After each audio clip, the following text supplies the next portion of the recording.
Welcome back to my shop. This is the third installment of my Intarsia vlog. I hope you've enjoyed what I've done so far, and today I'm going to talk a little bit about cutting out the patterns on the scroll saw. So let's get started. I went out on the internet and I typed in scroll saw practice exercises, and I found a page that had 5 separate exercises. These are going to come in handy because I don't get a chance to use my scroll saw very often, and you need to really get a feel for how the saw cuts. So it's a good idea to do a little warm-up before you start working on a project like this. Attach the patterns to a piece of scrap wood the same way that I have attached my regular patterns to the good wood. So what we're going to do is start off by drilling an entry hole, and then we're going to cut these patterns out. Okay, we're over at the scroll saw, and there's a couple things I'd like to talk about. The practice wood that I'm going to use is actually a piece of pine, but it is 3/4 of an inch thick. Now I like to practice on wood that is the same or very close to the same thickness as the wood that I'll be cutting. Pine will be a lot softer than some of the wood I'm cutting, but my main objective here is not to worry about how difficult the wood is to cut, but to worry about following the patterns as closely to the lines as I possibly can. For this project, I'll be using a number 2 crown tooth blade.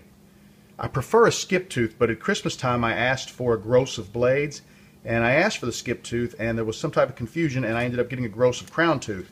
So this is what I have, and I'm going to make do, and these should do just fine. One last tip before we get started.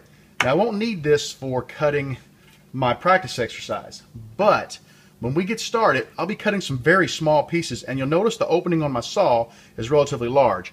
I've taken a 1/4 inch piece of just paneling, and I've cut a small hole in it right here that the blade will pass through.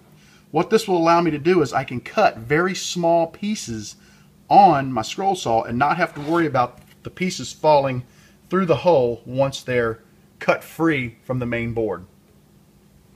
Okay, the first pattern that I cut out went really well. You'll have a little trouble seeing the lines that I cut because the paper's kind of peeling loose from the pattern.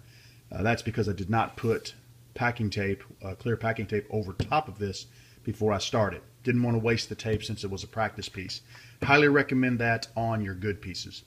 When I started out, and I wish you could see it a little better, it's kind of tough to see. It was a little rough following the lines, but as I progressed, I got more and more tighter with the line. Now when you do one of these projects, when you cut out something on a scroll saw, you need to decide first, before you start cutting, do you want to cut right down the center of the line, or do you want to cut to the left or the right of the line to leave a little bit of fat on the piece that you can sand away. I prefer to cut, and this is just me, everyone's different, I prefer to cut a little fat, and then I use my sander to take that down to get the perfect fit with the matching piece. One last tip, and then we'll move on. When you're using a scroll saw, do not feed the wood into the blade any faster than the blade can cut the wood. What I mean by that is these blades are very thin, and if you see any flex at all in your scroll saw blade, you're feeding your material too quickly. Doing that will cause the blade to break. It will cause the blade to dull quicker, and if you feed too quickly and get the wood off to the left or to the right a little bit, you'll find that instead of having a nice flat perpendicular cut to the table of the saw, your cut will be at an angle, and that will cause all kinds of issue with the pieces you're trying to put together. So take your time with your cuts. It's not a race. Enjoy it. This pretty well concludes the discussion about cutting the pieces out. I hope you found useful the information about using a practice piece and some of the things that I did during this video. I'm going to go ahead. I'm not going to try to film myself cutting out all of the individual pieces because that puts a lot of stress on you. You're worried about the picture and the angle and the lighting and everything.